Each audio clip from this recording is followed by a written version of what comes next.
Leveling up. Extreme business growth through raising your game.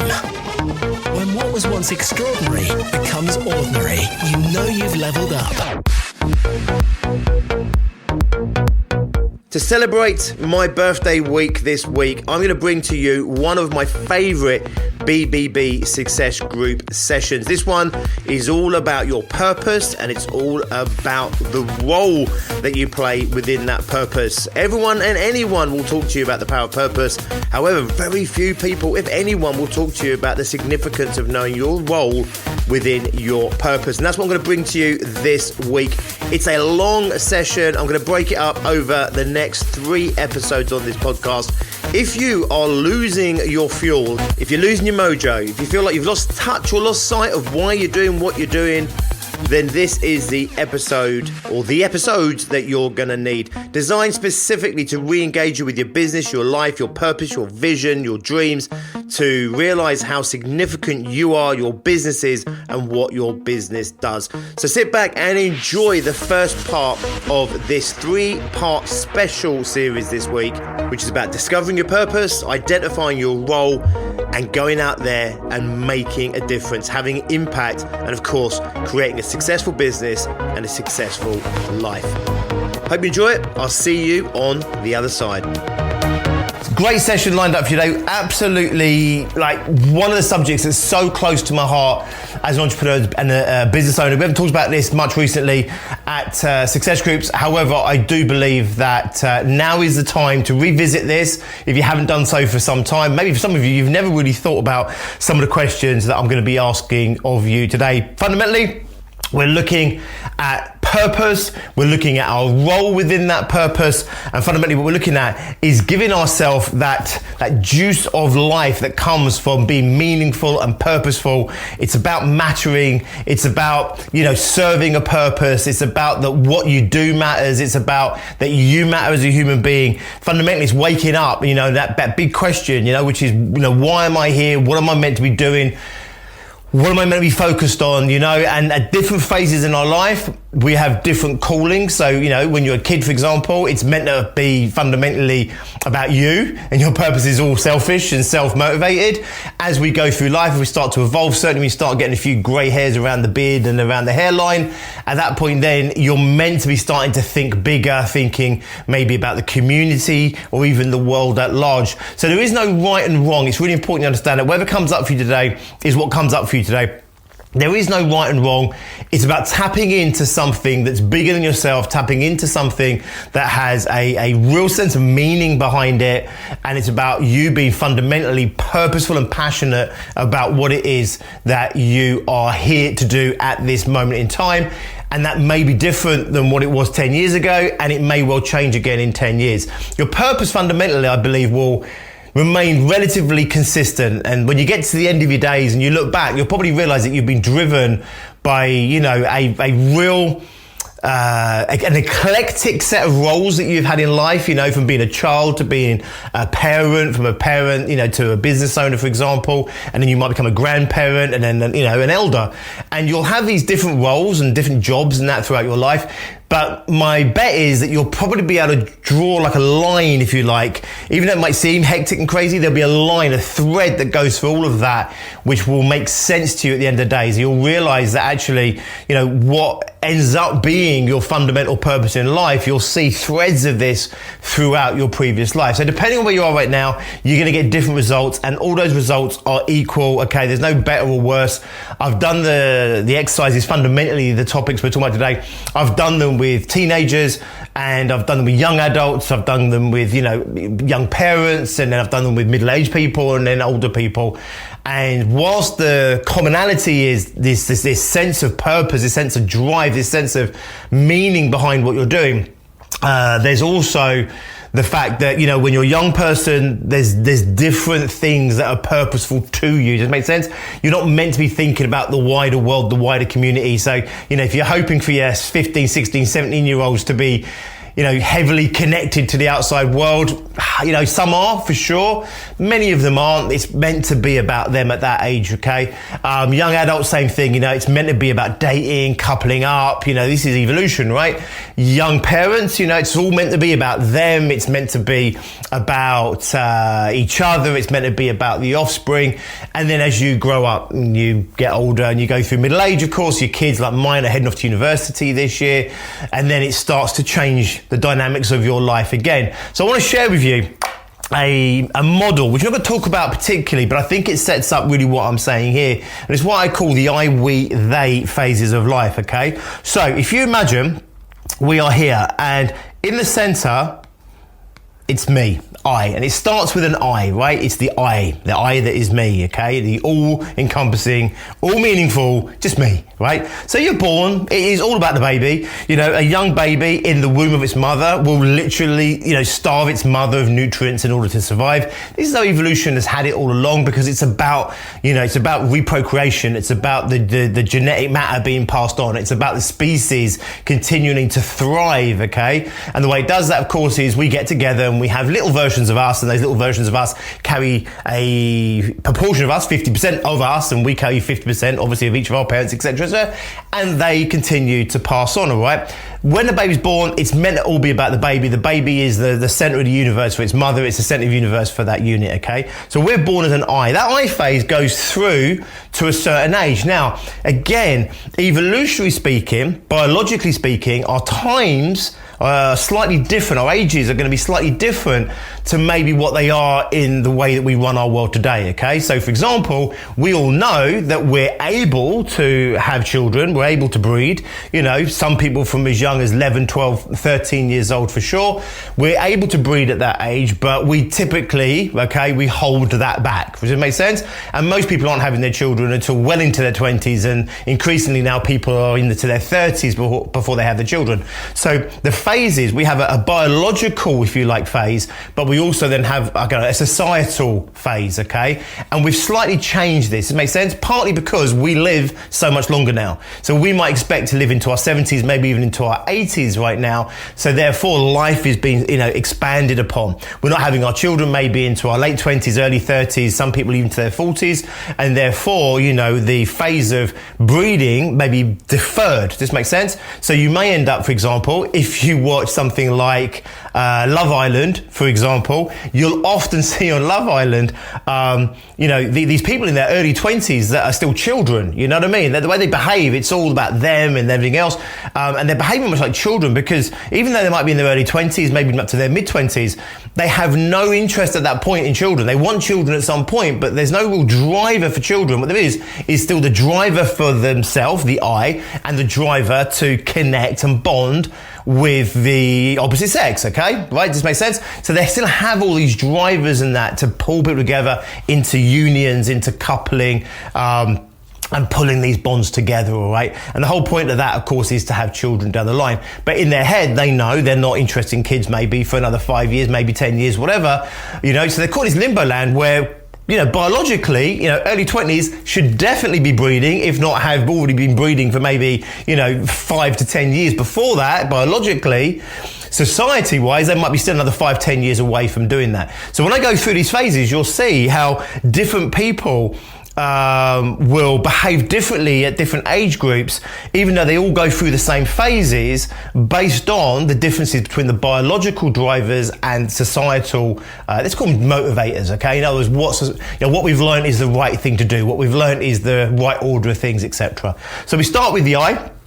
Okay, and that, in biological terms takes us through to maybe 12, 13, 14, something like that. Society-wise, that may drive a little bit longer, and you'll see, like I say, people in their 20s heavily driven by the I still, maybe even to their mid-late 20s. It's all about them. They're basically, I don't know, I think someone used the phrase cadults, like they're child adults. They're adults physically, biologically they're adults, but they're still children, right? These are people living at home, early 20s, for example. still being provided for by parents potentially, or just living that hedonistic lifestyle of play that you expect to have from a child, right? So again, biologically, 12, 13, 14, maybe up to 15, the I phase, then it's all about that bonding, right? That finding of a significant other. And at that point there, what we've got is the we phase, okay? Now the we phase, all right, is, as it says, right, it's about me, a significant other, coming together, bonding with the purpose of procreating, to breed, to have a child. And the we phase is me, my significant other, and the child, right? The baby, right? And it's all really, it's not self-centered because, there's a small unit there, but it is pretty self-centered. In other words, you're not really interested in anybody else. At that point there, you're not interested in your parents particularly. You're not interested about society particularly. And again, there's going to be different people that have different, experiences. But generally speaking, it's meant to be like that, because what it's meant to be is me hooking up with a female version of my species in order to breed another version of us, okay? And then it's meant to be all consuming about us as a unit in order to raise these children. Just makes sense, to keep them safe. That's what it's meant to be, right?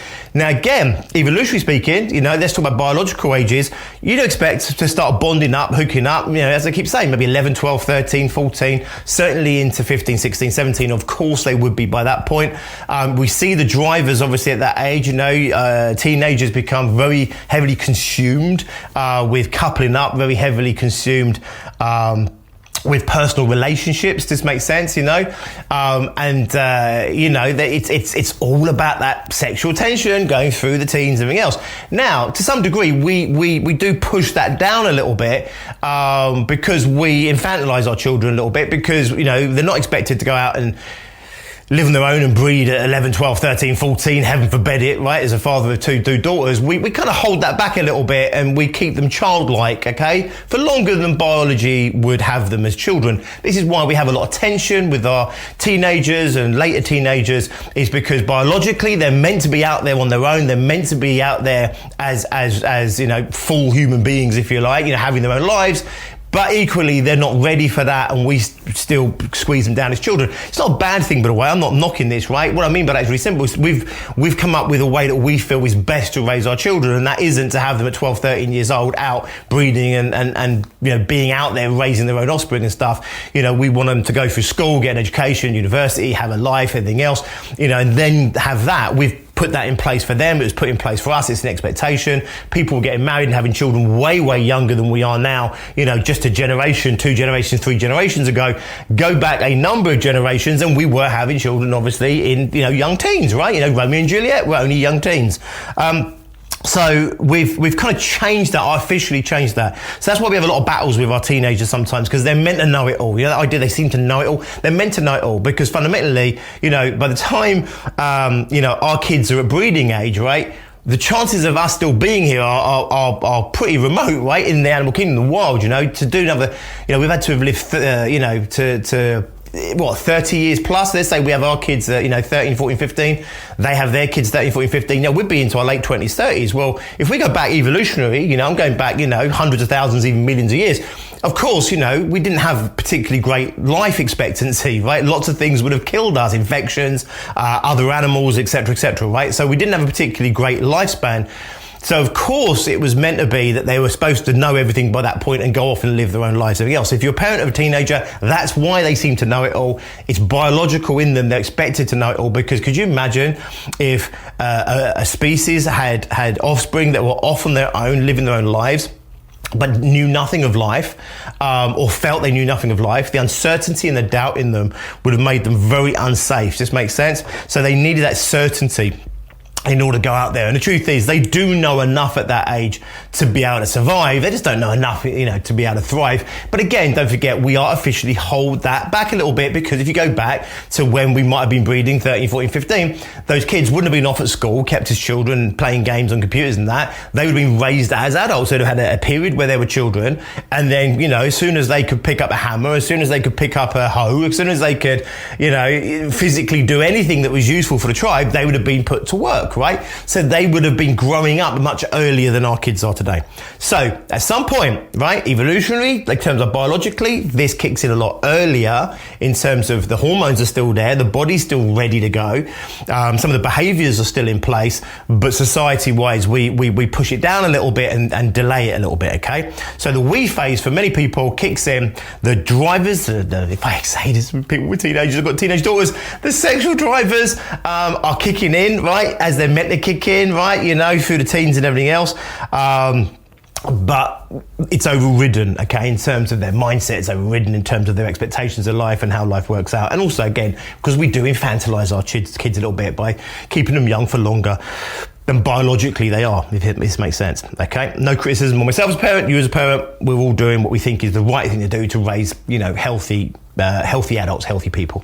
So what happens then is the we comes together. In that we, you'll see you've got two eyes. So it's my eye, her eye, and then it's the I that is the child, and together we're collectively the we, and we're heavily bonded, me and the partner, in order to be heavily bonded to the child so that we fundamentally take care of the child. Then what happens, of course, is we go through another phase, right? So, our kids then go off and become adults on their own. They don't want to know us anymore. They think they know it all, and off they go into the wild and everything else, okay? And this is when you tend to, not always again, depending how your kids are raised and individual personality types, but, typically they go off and it's all about them and their boyfriend, girlfriend, all about them and their young wife or their young husband or whatever it might be, or their partner. And it's all about their life, and they go off and create careers. And mum and dad a little bit are kind of forgotten. They'll come back and, mum and dad still make their effort to reach out and that. But to a degree, mum and dad are forgotten. It's meant to be like that, okay? Because it's meant to be about them starting up that new life to create that new I, okay? They're getting ready to build that environment for their offspring, right? That's what it's meant to be. So then it's all about them, okay? We, however, okay, the parent, okay, we then go up another level because we no longer need to raise our children. Our children no longer need us to be in their lives 24/7. So actually we go through that kind of crisis point in life, and you'll see this as we go through these phases. It's like a midlife crisis, okay, at this point. But we also have like another early life crisis going from the I to the we, for kids going off to university. They go through a bit of a crisis of, my kids are going through that idea where they're really ready to grow up. They're ready to go off on their own, but they're equally, are really terrified of it, and they kind of still see themselves as children, but they know they're becoming adults, and so they have these other crises. Like we have a midlife crisis, it is a very real thing. They have this like kind of early life crisis. So we go through, let's say, our midlife crisis, the kids flee the nest and everything else. We're trying to work out what the hell is life like without that. What's life like when I'm not fighting for my mortgage every day, right? Because a lot of people on top of their mortgages by this point, you're thinking, right, what's life like when when it's not all about the kids and running the kids around and making sure the kids are safe, and they have to reinvent themselves a little bit. Well, here's the thing. A lot of people go the wrong way. They go backwards to the I. So a midlife crisis, when we see it inelegantly played out, what happens is the adult goes back to the I phase. In other words, because they're lost a little bit, it's like, well, hang on, I was raised to partner up, have kids, get a mortgage, get a good job, build a career, create stability. I've done all of those things. Now what the fuck am I meant to do? And what a lot of people do, they look backwards because the unconscious can't look forwards. It can't look into the unknown. It goes back to the known. So the unconscious says, well, when was I happiest before? Because life isn't working right now. The kids are gone and this is gone. And I've lost my drivers. I've lost my purpose. I've lost my meaning, my reason right now. So I'm treading water a little bit, and a lot of people go through this phase. We call it, the midlife crisis. And then what happens is we look backwards, and for men, we know how it looks out. We go back to when we got our first car and that sense of freedom. So guess what we do? We think, right, start thinking, let's go and get the sports car. That'll make us happy. When was like when was I in this like situation before? You go back. Okay, car, right? So a lot of men do go back and they do buy their fast cars or their convertibles or the cars, whatever it might be, right? Okay, with a view that makes them, And then we see it's a joke, right? But we see the bloke dressing like he's 20-something. We see, the bloke potentially starting to try to date 20-year-old girls and everything else, right? I know it seems ugly and I know it seems it's just a crisis point. And instead of looking forwards to what they should become and what's needed of them in the future, they look back to when, life was working before this particular time, and they go back to that, and, and of course it doesn't work, right? Then what happens, of course, though, ladies, you do exactly the same thing, by the way. You'll see a whole load of women that suddenly in their 40s, when their kids go off to university, they all get dressed up like they're 22 again and start going to clubs and stuff and getting smashed on Prosecco and that, acting like they're 22 years old and get blah, blah. You get what I'm saying, right? So what happens, it's just the same thing. We just look backwards and saying, right, when was life working before, and we go back. What happens there, we've lost the we phase a little bit. So the I that we had, the child, has gone. We no longer have that thing. That gap needs to be filled with something. And what happens is the we phase, so it's one I, two eyes come together to have that other extra eye. That other eye goes. Now what happens is potentially relationship struggle because you've got these two eyes that are left and it all becomes about me and it all becomes about me, and therefore the unity sometimes starts to suffer, right? This is really common, right? So unfortunately what we need to do is understand that there's still a we, right, connection, just because we've lost the reason for being together, if that makes sense, the child, as evolution would determine it, there's still a reason for us to come together as a unit, and we're still part of a we, right? And those marriages that do very well through this phase are ones where they still consider themselves a unit and a we, even though the focus of that we, the child, the I, has now left. Does this make sense? The focus has left of the we, but the we still exists. So the relationship stays intact. What can happen quite often is a relationship breaks apart because you now have two separate eyes. And what you'll have is one eye sitting there saying, what about me? And the other eye saying, well, what about me? And the other one saying, well, I sacrificed all this. And the other one says, I sacrificed all this. And the other one says this, and then potentially the marriage breaks down, the relationship breaks down. You get what I'm saying? And it's really common, okay? Because the two eyes, instead of coming together or staying together as a new version of the we, what they've done is they've gone backwards into two versions of the I. Does this make sense? Now, here's the thing. We never want to regress, right? Evolution is about evolving. It's about progression and progressing. So we want to make sure that we evolve, okay, and move forward. So what phase comes after this? Well, the phase that actually comes after the we phase is the they phase, right? So the they phase, if we put that in, the they phase, okay, is the phase of life where we become about the wider community. So in tribal societies, we become the elders, right? Now, in tribal society, not many people made it to the elders. So the knowledge that the elders had was incredibly valuable because not many people made it into elder status. Now, of course, in today's language, we might be talking about elders being, your 60s, your 70s, and your 80s even potentially. Back in tribal societies, let's look at the biological ages we're talking about here in evolutionary terms. We're talking about having our own children, let's say somewhere between 12 and 15. Our children have their children between the age of 12 and 15. So we're not talking about elders being in their 30s, right? Okay, that would have been considered pretty old. And the amount of knowledge that you would have had in your 30s back then, having been around for this time, and in today's world, the amount of knowledge that you've accumulated into your 40s and into your 50s, okay, because we've delayed that whole path, the amount of information, knowledge you have, that needs to be put to use, right? And instead of us going back into the eye and looking back at ourselves and constantly thinking, well, what will make me happy? What's about me? We need to start looking wider. The I that was in our life, our child, our children, they no longer need that focus, but society needs that. And therefore, it's an inbuilt driver for us to serve our wider tribe, our wider society. And that's the calling of the midlife crisis, whatever you want to call it, that moment of being lost and confused in life where you're going from one phase to another phase. It's not the calling to go back and act like a 20-year-old jerk, right? Of course it's not, right? You've evolved, you've matured, you're smarter, you're more intelligent, okay? So of course we're meant to continue that journey, but without a focus for that, we tend to revert backwards. Does this make sense? You get two eyes in the relationship, neither of their needs seem to be getting met, they're all focused on themselves, and it can fall apart. Or if they're smart, they stay together as that unit, and they start to create a life as a new version of that we, and they then start to realize there's an extended version of that we, which is now still their children. They just don't need to have the focus they used to have, but then it becomes the grandchildren, right? So you become the matriarch, the patriarch, you become the grandparent, and your responsibility now, your focus is not specifically on your child, it's on your children, it's on their children, but also guess what? It's about the other children, it's about the other people in the tribe as well. It's about the community at large. This is a calling that we all have through that midlife crisis. I've been talking about this now 11 years, 12 years, whatever it's been since I first started coaching. I coached a lot of people through this phase. The midlife crisis word gets misappropriated sometimes, and people don't like it because it feels ugly, because it can be inelegant the way people do it. But it's a very real thing, and for me, it's a calling to drive you into a different purpose. Initially, it's all about the I. It's all about me.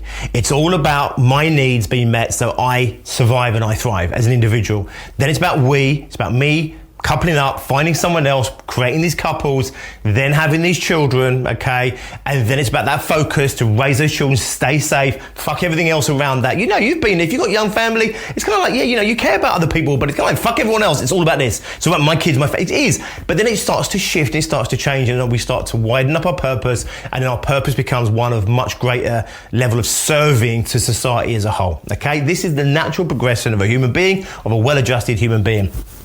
So you can see, depending on where you are, if you're watching this right now, will depend on what that is. If you've got young kids, 1, 2, 3-year-old kids, 4, 5, 6-year-old kids, you're probably going to be in that we phase, right? Locked into that we phase. And a lot of your drivers and purpose and meaning is going to be derived from providing for that small unit, okay? A lot of it is going to be from that, and that's okay, right? If you're watching this and you were like 18, 19, 20, 21, 22, then a lot of your meaning is going to be derived from yourself, right? Creating and establishing a stability for yourself, you know, a standing for yourself so that you are in a good place in order to move into that we phase. And if you are like my age, for example, if you're into your 40s and into your 50s, almost certainly you're going to be into a place where you're being called upon to serve at a wider level, okay? Now, here's the thing. When you look at how this works, these concentric rings, so you've got the I, you've got the we, and then you've got the they around the outside. It still exists. Each layer still exists. Does this make sense? So you still got the I, okay, which is you. You still exist in this, always. You've then still got the we, right? You, your significant other, okay? That still exists. And then outside of that, you've got the they, right? So even though you move into a they phase, into a phase of greater serving, into a phase of where your purpose is more derived upon the helping of society as a whole, rather than just yourself or your immediate family, the we still exists within that, and the I still exists within that. So in other words, you're allowed to, and you are able to evolve from the I to the they while still maintaining the I inside of you. It's just not the primary focus. Does this make sense? So of course we still need to nurture the I. We still need to make sure that the I is taken care of within the we. Because if I take care of myself, I'm no use to my partner and therefore no use to our offspring. So I still take care of myself in this unit. When I become a they phase, right, and you go in then, your kids no longer need you in the way they did and everything else, you still maintain the I. So the I is still present, the we is still present within that, so you still get to maintain that really close bond and connection with the significant other, and you still get to serve at a wider community level. This is how it's meant to be. Does this make sense? So you can still take care of the I. It's okay, you can still get yourself a nice car and that. You're just not reverting, okay, back to that place and thinking all will be well if I get myself a 22-year-old and I get myself a flash car. You know, that's very misguided, but you can still, you know, take care of the I. It's normal, you know, for women to, when the kids start to get a certain age, women sort of think, well, who am I now without these kids, right? You know, what's my identity when they're not, without my children here? You know, what am I meant to do? And, you know, women start to reinvent themselves, you know, often around this phase of what we call the midlife crisis, whatever you might call it, late 30s, 40s into 50, they reinvent themselves because they're asking those questions, either consciously or unconsciously, which is, who the hell am I anymore? Who the hell am I in this? Because they've dedicated the last, you know, potentially, 15, 20 years to being a mum. That was their role, that was their identity, and their family and their kids were their entire purpose. Everything else was superfluous, and then they start coming back to the I. That's okay. You just don't want to get lost in the I when you're meant to be moving into the they. Does this make sense? It's okay to reassess the I, make sure that the I has been taken care of inside me. It's absolutely right that we should still look to our significant other, our partners in life, and make sure that the we is still intact and the we is strong, because fundamentally those are the two core foundations that are going to enable us to be a very strong they motivated part of society. Does this make sense? So when we're talking about purpose, when we're talking about how these things go together, it's really important to first understand that there is this biological and this evolutionary and societal shift and changes that we go through. Biologically, it might be, you know, 12, 13, 14, 15, we become the we phase, you know, and then by 30, we're looking at being the they phase, for example, maybe even sooner. These days, it might be we don't have our kids, you know, it might be I's well into our 20s, maybe even up to 30. Then maybe we have the we phase, which might go from 30 right through into our mid to late 40s. And the they phase might not kick in until 50s and beyond, depending on, you know, how this is being deferred in terms of the timescales that you have your own kids and life and everything else. Does this make sense? Hope so, because when we make sense of this, then what we can start to do is we can start to look at the real question I'm throwing up here today, which is what's your purpose and what's your role in the world? And even if you thought you knew what it was 5 years, 10 years ago, it may be different now, and it may well be different again. But I do believe there'll be this common thread that will make sense to you by the time you get to that end. Okay, so we're going to be talking about purpose, right? So I want you to imagine that purpose, you plug into something that has been in place like for centuries, for millennia, since the beginning of time, okay? So for me, fundamental underlying purposes, the innate drive of us, right, comes down to like primary colors. There's only a handful of these things, okay, that sit in place, right? So like, we might have our red and our, big colours, right? Forget about primary colours. It might be red and blue and green and orange and whatever, right? I know they're not primary colours, but they're the big standout colours, right? Bang. There's only a handful of those, and then we start getting into gradients and shades and stuff like that.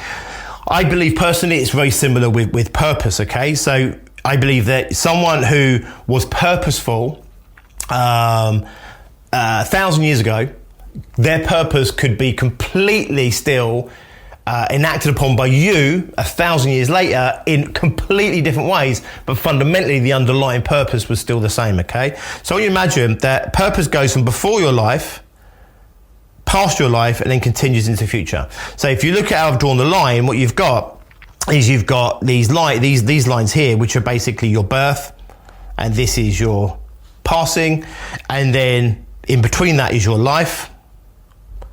Purpose has been long before you, and your purpose will continue long beyond you, okay? You're just plugging into that for your time on planet Earth, okay? Underneath our purpose, what we have what I call a vision, right?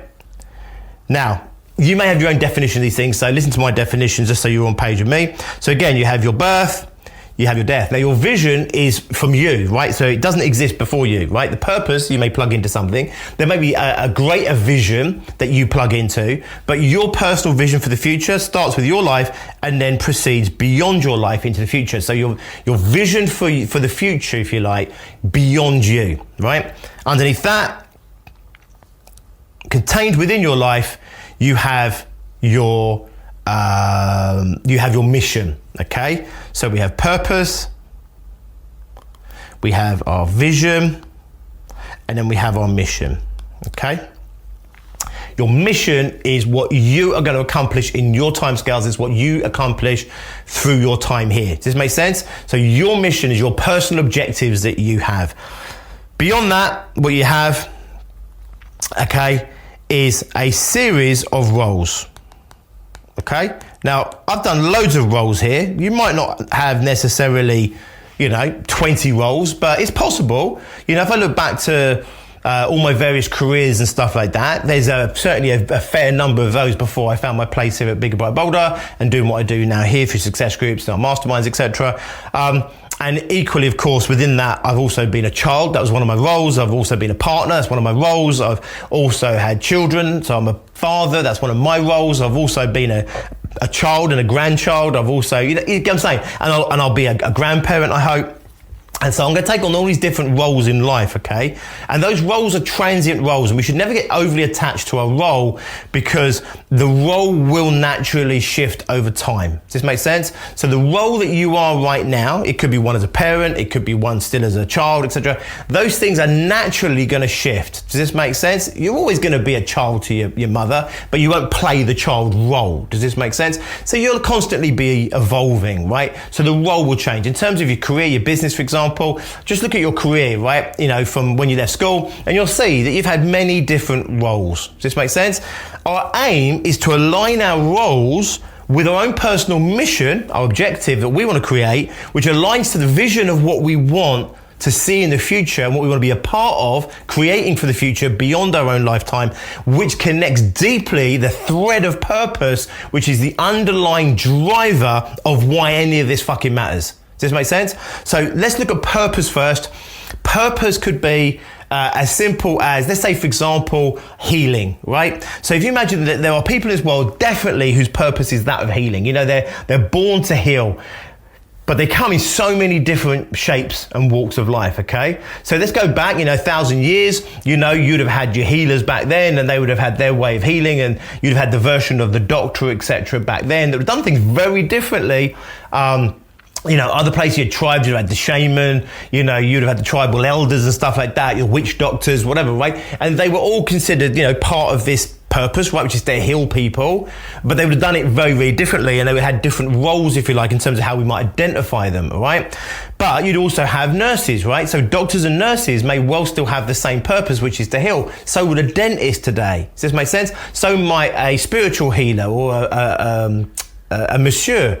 So might someone who does, an optometrist. There's so many different ways of healing, Then we've got people that maybe are into the planet, right? And their purpose is not about individual person-to-person healing. It's about contributing to the planet, healing the planet. I'm sure those people have existed, thousands of years in the past. And of course, we know they exist right now. And I'm sure they're going to become increasingly more important as the planet continues to evolve. These are people who are fundamentally focused on planet Earth, right? And within that, though, right now, you've got so many different ways of people doing that. You've got people that are into the climate change. You've got people that are into the seas, people that are into plastics, people that are into CFC gases. Makes sense? So there's so many different ways or different roles, if you like, and different missions and different visions that align with an overriding driving purpose that is something that you're plugging into that's been around for eternity. Does this make sense? And it doesn't have to be deep and meaningful. I keep saying this, it's really, really important.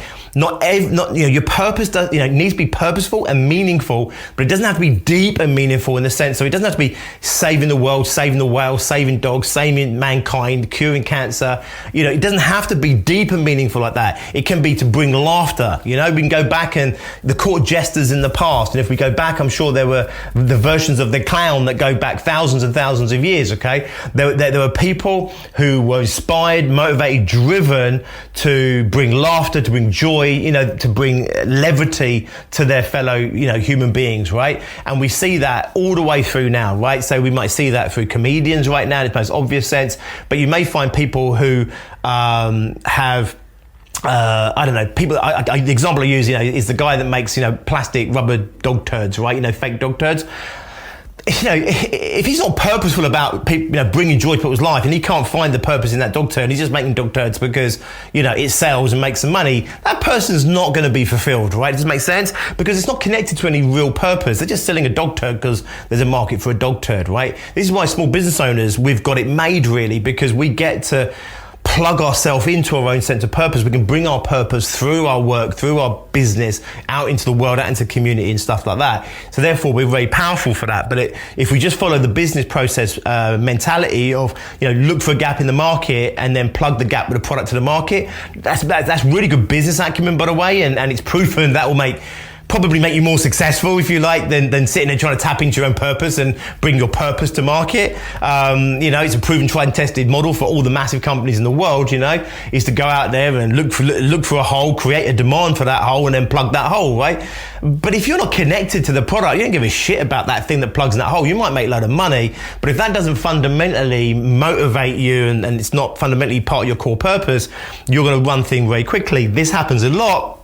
Business owners start up their businesses, they become successful business owners through normally their purpose. That's what most entrepreneurs do, okay? They come through their purpose and their passion. What they're doing is meaningful to them. Then they get to a certain point in their business growth and might have other stakeholders in the business. They may not own the whole business outright. It may be floated on the stock market, etc. Other people now have an influence on that business. They're still at the helm of that business, but it's no longer their business. It doesn't feel like their business anymore, and it starts to take on a life of its own. It's been pushed down a course of action that maybe the owner wouldn't necessarily have wanted for that business, and they start to get that detachment. This is really common, and I saw a guy talking about this. He went and did a talk to about 500 of these people, and these are business owners, and I think they're all done over 100 million in turnover. So we're not talking about massive blue chips, but all over like 100 million in turnover, and it was for disgruntled business owners that had lost a connection with their business for precisely the reason we're talking about here. They may have been doing all the right things in terms of business, but they'd lost their heart and their soul, their purpose within that business, right? So we're really lucky, okay, because as small business entrepreneurs, we get to fulfill and live our purpose through the work that creates our livelihood as well, right? That's a massive gift, and it's one that we want to embrace because, if you're sitting there in business and don't, it's your business and you don't like what you're doing and you're not inspired by what you're doing, you got no one else to blame, right? You kind of got to look at this ourselves. Now, here's the thing that's really important. Just because you've lost your way with your business and lost your way with what you're doing, and maybe you've lost your sense of purpose and meaning behind what you're doing, doesn't mean that what you're doing is wrong. It may mean that you need to go and do something different. That's really possible. That's kind of I don't mean it's an insulting way, that's kind of the lazy way of looking at things in terms of, it's not you being lazy, it's the brain being lazy, which is, okay, this isn't working. It's like me sitting there saying, well, this doesn't taste as nice as I remember it, and ditching this and trying to find something else to replace it with, right? Well, that's kind of the lazy option, right? Actually, the smart option would be to look at this and think, well, okay, well, what's missing from this now? Is it something that's changed in me, or is there something that's changed in this? How can I make this drink fulfill me in the way that it used to? So don't panic, and this is what people really start to freak out about purpose, because they start to think, well, if I've lost the sense of meaning behind my business, I've lost my sense of purpose behind this business, if they're sitting there thinking I'm not connected with what matters about my business or my product, my services anymore, my clients, etc.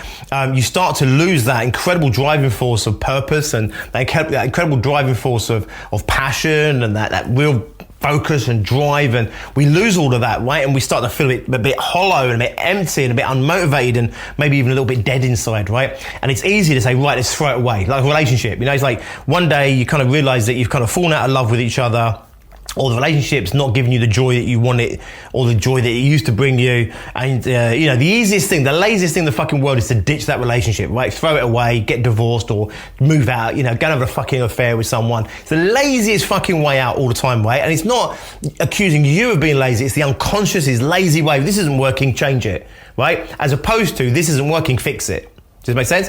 So here's my thing. If you start to panic because you've lost your way with your business, you've lost your sense of purpose with your business, it's exactly the same as if you feel like you've lost a little bit of that love and connection with your wife or your husband or your partner. If you feel like that's missing, it's not saying, right, we got to ditch that, throw it away and go and find another one, right? Or reinvent something from the ground up. It's like, no, right? We can often bring it back into the thing that we already have.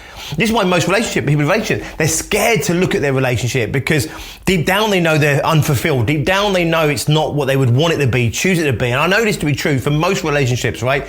Most people are in their relationships, to a degree they're unfulfilled, right? In other words, they know that there's more out there. They know they could have more. They know they could have more love, more joy, more fun, more sex, more connection, more play, more laughter, whatever it might be, right? They know it's there for them. And because they know that's there for them, there's a degree of that dissatisfaction in that relationship. And they're scared to look at it because they don't want to lose that relationship. And they feel that if they look at the relationship and see what's not working, they're scared shitless that what it means is they're going to have to get divorced. The divorce means they're going to lose their home, they're going to lose this, the kids, and right? That's not necessarily true, okay? That's the unconscious lazy way out, which is if I dare to look at something I don't like, I look at it, I don't like it, I throw it out. Oh my God, now I've got nothing. So now the unconscious then stops you from looking at the thing that isn't bringing you joy anymore, because it knows that if it sees something it doesn't like, it's going to tell you to throw it away, which is going to put you into potentially a whole pile of shit and stress you don't want to be in. So in this catch-22 with the unconscious is stopping you from looking and seeing at the thing that you need to look at in order to bring the fulfillment back into your life, because it's scared that it's going to mean something radical. Make sense? You get what I'm saying? I hope you enjoyed that first part of the 3-part series all about uncovering your purpose, identifying your role, and I'm hoping that that's got you started and fired up. If not, the next 2 episodes are sure to do that very thing. Please make sure that you show up for the next 2 installments. In the meantime, if you want to go and check us out at biggerbrighterbolder.co.uk, please do. Find out what we're doing with ambitious entrepreneurs and how we're helping them create unprecedented levels of success, even given all the carnage that is out there right now. Whether you're just launching your business, whether you're building your business towards that first 100k turnover, maybe doing 20, 30, 40, maybe even 50 or 60k, but not yet hit that 100k mark, we've got groups of people just like yourself doing exactly that. If you've already broken 100k in turnover, maybe even heading up towards the £500,000 mark, and you want to scale your business, then again, we've got a room full of peers that would love to be on your journey with you. Please do go and check out BBB Success Groups at biggerbrighterbolder.co.uk. If you're ready for conversation, then please do reach out to my partner in business and in life, Tracy Miller. You can contact her at tracy.miller@biggerbrighterbolder.co.uk. I'll drop those links in the descriptions of this episode, as well as some links to other resources to help you on your ongoing entrepreneurial journey of success. I will see you next time. Until then, as always, be successful.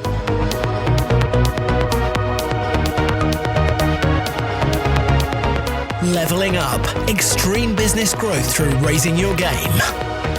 When what was once extraordinary becomes ordinary, you know you've leveled up.